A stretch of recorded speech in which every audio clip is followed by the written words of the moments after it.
This photo shows passengers waiting for a train at a station. Thanks to the high detail in this picture, we can see the station name in the centre of the photo. That tells us the location is Cwm Station. The railways played a very large part in the Industrial Revolution, and this was the easiest way to travel during the time.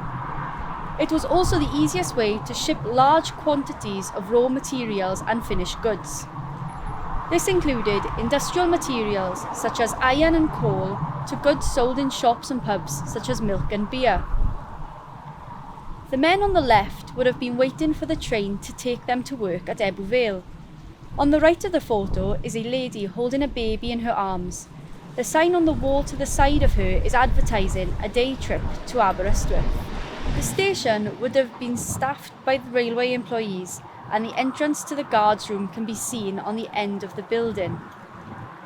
It is labelled as lamp room, and this is where the guards would have stored the railway lamps required for safe operation of the railway during bad weather and dark winter afternoons. Today, a railway line still exists in this location, but where there were two lines, only one remains today. Sadly, the platforms and stations are gone, as the trains no longer stop at Cwm. The remaining space has been used to create a bypass for the many cars and vehicles that pass through the village. And the church in the left-hand corner of the picture still remains today and can be seen behind me.